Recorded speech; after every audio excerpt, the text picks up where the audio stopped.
Hola amigos, hoy vamos a conversar sobre el comportamiento organizacional.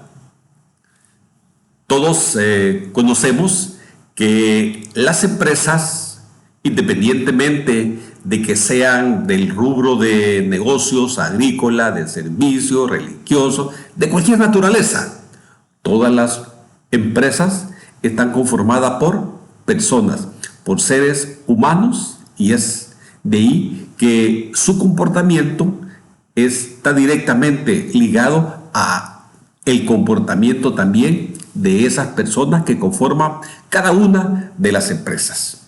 Entonces, cuando hablamos de comportamiento organizacional, nos estamos refiriendo a ese campo de estudio que trata de prever, de explicar, de comprender y de modificar el comportamiento humano en el contexto de las empresas. Este comportamiento se enfoca en aquellos, vamos a decir, comportamientos observables, o sea, conversar, trabajar, así como también en las acciones internas que se dan dentro de la organización, dentro del accionar, pensar, percibir, decidir, así como también se estudia el comportamiento de las personas, ya sea como individuos o como miembros de unidades que conforman una organización. Así como también vamos o debemos en el comportamiento organizacional estudiar o analizar cómo se comporta la empresa también como un todo. Entonces, quiere decir que el comportamiento organizacional se refiere al estudio de las personas, de los grupos que actúan dentro de las organizaciones, es decir, de estas influencias que ejercen en las organizaciones y, además de ello, de la influencia que las organizaciones ejercen también sobre ellos, ¿verdad? El comportamiento de un grupo de personas no se puede comprender únicamente como la suma de las acciones de los individuos, ¿verdad? Porque el comportamiento del grupo es diferente al de cada uno de sus integrantes. Es por eso que pudiéramos definir comportamiento organizacional como la comprensión, el pronóstico y la administración del comportamiento humano en las organizaciones. Podemos iniciar entonces haciendo una diferenciación de los empleados. Nos vamos a encontrar algunas diferencias que se dan entre ellos. Una de ellas es la que corresponde a las características genéricas, ¿verdad?, que por supuesto afecta la imagen que tiene la persona en sí misma y la socialización que ella como tal tiene. Y dentro de estas, vamos a decir, características, ¿verdad?, está la edad, sus aspectos étnicos, su género, sus capacidades y sus cualidades físicas, sus orientaciones sexuales, ¿verdad?, su nivel de afectividad, y a estas vamos a ubicarla dentro de unas categorías primarias. Pero también existen algunas características aprendidas que una persona adquiere y que va modificando durante toda su vida. A este le vamos a llamar categoría secundaria. Y aquí es donde entra lo de la educación, la experiencia laboral, ¿verdad?, el estado civil, sus ingresos, sus creencias religiosas, ¿verdad?, su ubicación geográfica, su estatus familiar, su estilo de comportamiento. Y ambas, ¿verdad?, al final de cuentas van a ejercer, van a afectar el comportamiento de una organización. O sea, esas características genéricas, así como también esas características aprendidas.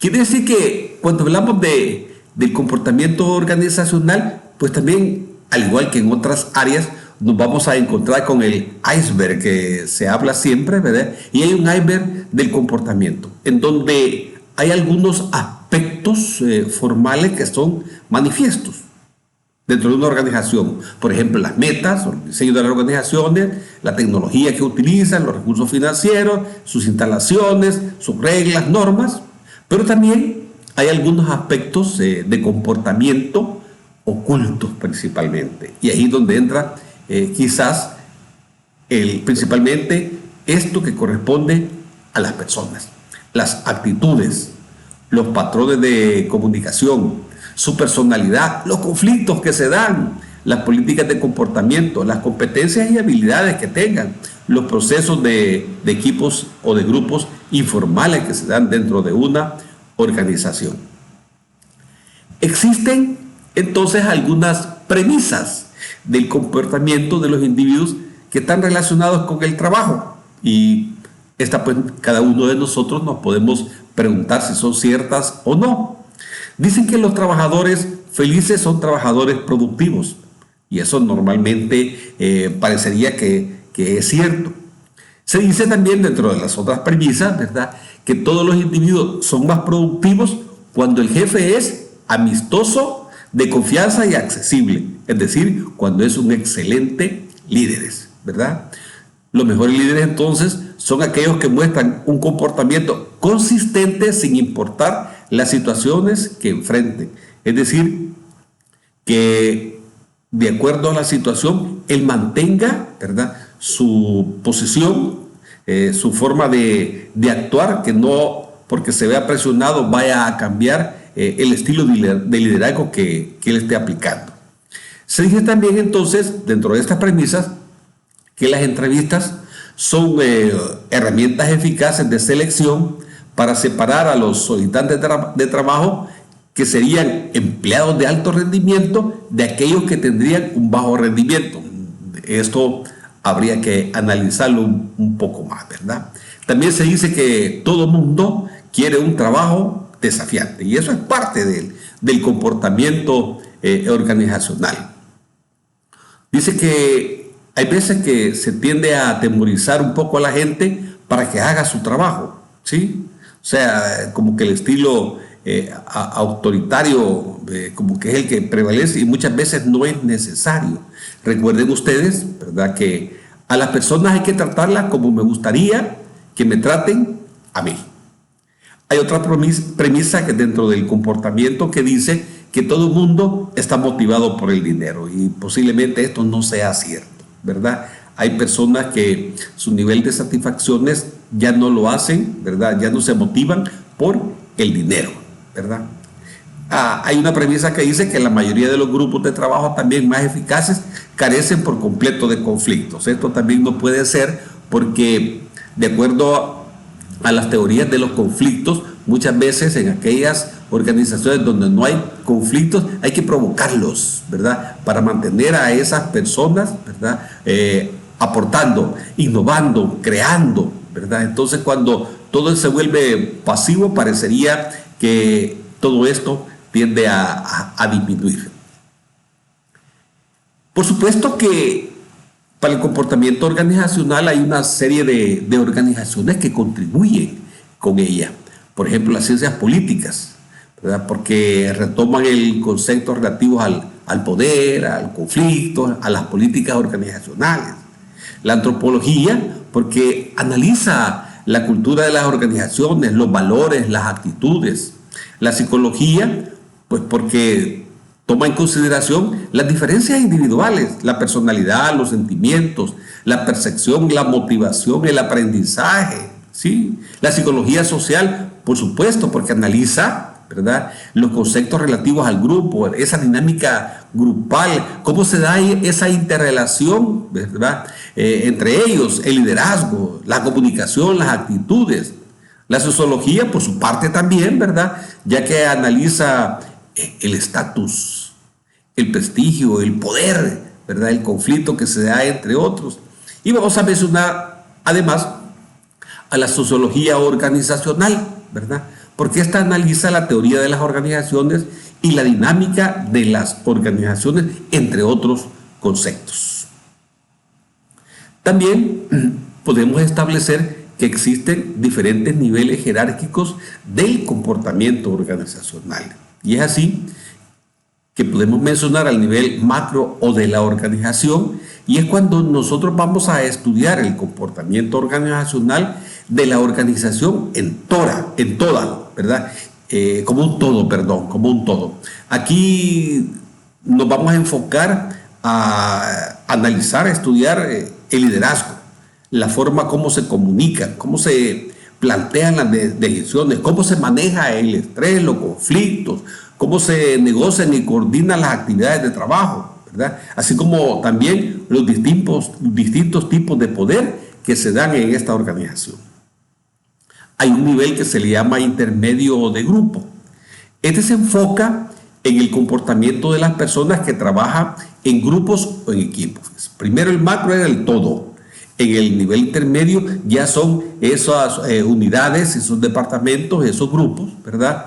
Y aquí el estudio del comportamiento organizacional se enfoca principalmente en investigaciones sobre los equipos, sobre el empoderamiento en la toma de decisiones que le damos, ¿verdad? Sobre esas dinámicas que se dan dentro de los grupos e intergrupales también. Así también aquí es donde se busca encontrar la forma en que se socializan, ¿verdad? Que incentivan la cooperación entre las personas y que aumenta, por supuesto, la productividad del grupo, ¿verdad? Y que las actitudes de cada uno de los miembros pues aporta para el mejor desempeño colectivo. El otro nivel es el nivel que le vamos a llamar micro o individual, ¿verdad? Aquí tiene una orientación claramente psicológica. Se enfoca en las diferencias individuales, en la personalidad, en la percepción, la motivación, la satisfacción en el trabajo principalmente. Aquí esta está orientada a estudiar las actitudes en la productividad por las personas, ¿verdad? Para estudiar, para investigar qué es lo que los motiva para desempeñar su tarea, en su satisfacción laboral y cómo se sienten o perciben su lugar de trabajo. Existen entonces también para estudiar el comportamiento organizacional algunas variables que tenemos que tomar en consideración y una de ellas es la que corresponde a las variables dependientes, ¿verdad? Ahí es donde tendríamos que analizar el desempeño, el compromiso, la fidelidad, ¿verdad? La satisfacción en el trabajo, que son variables dependientes que tenemos que analizar. Es decir, el desempeño, la manera en que las personas cumplen sus funciones, sus actividades, sus obligaciones, ¿verdad? El desempeño individual, por ejemplo, afecta el desempeño del grupo, ¿sí? El compromiso, ¿verdad? El compromiso que tienen con la organización. Esto va a incidir, ¿verdad? Porque reduce el ausentismo, o sea que incrementa la disponibilidad de esa fuerza de trabajo. La fidelidad, ¿verdad? Contribuye a reducir la rotación de personal. Son aspectos que debemos de analizar, ¿verdad? Nosotros cuando estamos viendo esas variables dependientes del comportamiento organizacional. En la satisfacción del trabajo, ¿verdad? Que corresponda a ver ¿cómo se llama? Con la calidad del trabajo que cada uno de ellos hacen. Y esto está íntimamente relacionado con esa satisfacción que tengan, porque en la medida que la gente se siente satisfecha en un puesto de trabajo también, esta es una forma también de atraer talento a la empresa y a retenerlo. ¿Por qué? Porque vamos a mantener un clima organizacional saludable y vamos a motivar a las personas, ¿verdad?, a conquistar los objetivos que cada uno se tiene. Por supuesto que hay otro tipo de variables intermedias que vamos a mencionar, por ejemplo, la productividad, la adaptabilidad, la flexibilidad, la calidad, la innovación, la satisfacción al cliente, ¿verdad?, que también son variables que debemos nosotros analizar cuando estamos estudiando el comportamiento dentro de las organizaciones. Y por supuesto, ¿verdad?, una variable que nos van a dar a nosotros la pauta para saber cómo es el comportamiento de la organización, ¿verdad?, es la que corresponde a esas variables finales o las variables resultantes, ¿sí? Y aquí estamos hablando de que cómo se realizan los objetivos, cuál es el valor agregado que se tiene dentro del proceso productivo, ¿verdad? Cómo se renueva la organización, ¿Cuál es el crecimiento que tiene? Son variables que nosotros pues también tenemos que estudiar cuando vamos a analizar lo que corresponde a el comportamiento organizacional. Pero nos podemos preguntar, bueno, ¿y para qué nos va a servir el estudio, ¿verdad?, del comportamiento organizacional? Primero porque vamos a poder desarrollar un método para analizar sistemáticamente el comportamiento de las personas y los grupos, ¿verdad?, que trabajan en una forma, vamos a decir, organizada e integrada. Nos va a permitir a nosotros tener un vocabulario de términos y conceptos para poder compartir, discutir y analizar con claridad las experiencias laborales para que las compartamos, ¿verdad? Nos va a proporcionar un conjunto de técnicas para manejar los problemas, así como también las oportunidades que se presentan en las situaciones de trabajo. Nos permite, o es importante porque nos permite formular estrategias para mejorar la calidad de vida en el trabajo y en las organizaciones. Y por supuesto, crea condiciones para que las organizaciones sean más eficaces y competitivas de manera sustentables. Y es así entonces que los objetivos del comportamiento organizacional están orientados a describir sistemáticamente el modo en que se conducen las personas en una, vamos a decir, amplia variedad de condiciones. Otro de los objetivos es comprender por qué las personas se comportan como lo hacen. Otro objetivo, predecir la conducta futura del trabajador. Y una más sería controlar y procurar ciertas actividades humanas en el trabajo. Pudiéramos enlistar otros objetivos, ¿verdad? Posiblemente estos son de los más importantes. Al analizar nosotros las organizaciones, nos damos cuenta que hay una serie de fuerzas que inciden en ellas, ¿verdad? Por ejemplo, el entorno, las personas, la estructura, la tecnología, que al final de cuentas todo esto va a afectar directa o indirectamente el comportamiento organizacional. El entorno, ¿sí? El gobierno, la competencia, las presiones sociales que puedan tener. Las personas, estamos hablando de los individuos y los grupos. De tecnología, estamos hablando de las maquinarias, de los hardware, software de cómputo que se tenga. Y cuando estamos hablando de la estructura, estamos hablando de los puestos, de las relaciones. Todas estas son fuerzas, ¿verdad?, que inciden en el comportamiento organizacional y que nosotros pues tenemos que conocer, estudiar y analizar para poder determinar cómo estas afectan el comportamiento de mi organización. Nos encontramos con nuevos desafíos en lo que corresponde al comportamiento organizacional. El mundo está cambiando con una rapidez increíble. Todo pues esto lo tenemos muy claro en el desarrollo tecnológico, ¿verdad? Nos encontramos en la era del conocimiento donde todo cambia de un momento a otro, ¿sí? Y lo vemos pues en la aplicación de la tecnología, en el uso de las diferentes herramientas tecnológicas que han cambiado y han venido a evolucionar. Y eso es parte de los problemas que tenemos que estudiar, que analizar, porque están afectando el comportamiento organizacional, ¿verdad? Decíamos que estamos en la era del conocimiento, ya dejamos prácticamente la era de la industrialización, el capital intelectual es lo que está creciendo, ¿verdad? Por supuesto, las fuerzas de trabajo están cambiando. Hay nuevas competencias, nuevas habilidades, ¿verdad? Y los líderes deben de estar preparados para dirigir personas diferentes. Los clientes, las expectativas de los clientes y los competidores también están cambiando, ¿verdad? Aquí todos los clientes esperan mejor calidad, mejor servicio, costo bajo, valores agregados, ¿sí?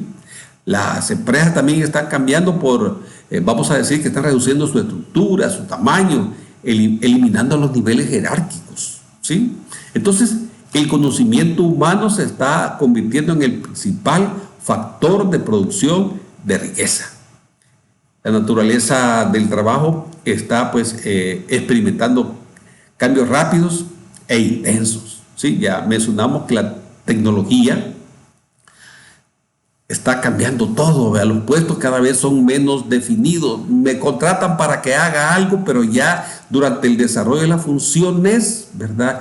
Como ha habido cambios de estructura, de tecnología, pues también las funciones también van cambiando. Los trabajadores temporales y a distancia son actualmente una representación significativa de la fuerza de trabajo. Se está empoderando más a los trabajadores en la toma de decisiones. Entonces, todos estos aspectos, fíjense, requieren nueva manera de tratar con las personas y administrar a las organizaciones. Es decir, que nosotros tenemos que estar preparados, ¿verdad?, para estudiar, para analizar el comportamiento de nuestra organización, porque el mundo está cambiando a pasos agigantados. Y hacia el interior de las organizaciones, pues también nosotros los sentimos, porque todo esto afecta al ser humano, a las personas que son los que componen las organizaciones. Agradezco su atención. Muchas gracias.